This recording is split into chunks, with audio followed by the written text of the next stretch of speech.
இதுல அந்த Benjamin character அந்த ஸ்கூல் லைஃப்ல கூட காமிச்சாங்களா என்னன்னு தெரியாது. இவர் திரும்ப வந்து அந்த காதலிய தேடி போகிறப்ப, அந்த பிடிச்ச பொண்ண தேடி காதலின்னு சொல்றதா இல்ல பிடிச்ச பொண்ணுன்னு சொல்றதான்னு தெரியல. அந்த பிடிச்ச பொண்ண தேடி போறப்போ ஒரு காமெடி சீன் வச்சிருப்பாங்க. என்னன்னாக்கா, சேரன் வந்துட்டு ரொம்ப எமோஷனலா கனெக்ட் ஆகிருப்பாப்ல. நம்ம ரொம்ப நாள் கழிச்சு அந்த பொண்ண சந்திக்க வரோம் அப்படின்னு சொல்லிட்டு, அ அந்த பொண்ணுக்கு வந்து கல்யாணம் ஆகி 3 குழந்தைகள் பிறந்திருக்கும். அந்த 3 குழந்தைகள் விளையாடிக்கிட்டு இருக்கும். அப்ப இவங்கலாம் பேசிட்டு டிஸ்கஸ் பண்ணிட்டு உள்ள போயிடுவாங்க. அவங்க 2 பேருக்குள்ள அந்த பார்வை பரிமாற்றம் ரொம்ப அழகா இருக்கும். இதெல்லாம் கடந்து வந்துட்டு இவன் பக்கத்துல உட்காந்துட்டு இருப்பாப்ல. பெஞ்சமின், சேரன் உட்காந்துட்டு இருப்பாங்க.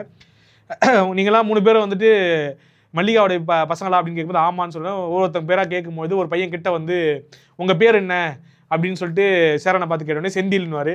ஓ என் பேர் தான் உங்களுக்கா அப்படின்னு சொன்ன உடனே எமோஷன் ஆகி சேரன் வந்து கட்டி பிடிச்சிருவாரு.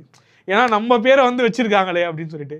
ஆனா நண்பன் கூட இருக்க சும்மா இருப்பானா, பக்கத்துல பையனை கூப்பிட்டு உன் பேர் என்ன சுரேஷ், டேய் உனக்கு முன்னாடி சுரேஷ்னு ஒருத்தர் இருந்திருக்காண்டா அப்படின்னு இன்னைக்கு நினைச்சாலும் எனக்கு அந்த காமெடியை இதுக்கு போய் ஃபீல் பண்ணிக்கிட்டு இருக்கேன். உனக்கு முன்னாடி சுரேஷ்னு ஒருத்தர் வந்திருக்கிறான், அது தெரியாம நீ வேற ஃபீல் பண்ணிக்கிட்டு இருக்க அப்படின்னு சொல்லுவான்.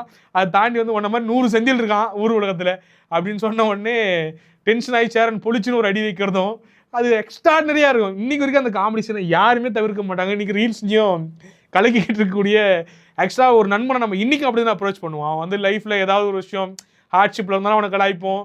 அவன் வந்து ஏதாவது ரொமான்டிசைஸ் பண்ணிட்டு இருந்தாலும் கலாய்ப்போம் நம்ம. அப்படியாக அந்த கேரக்டர் வச்சிருப்பாங்க. ஆக்சுவலா எக்ஸ்ட்ராடனரியா இருக்கும்.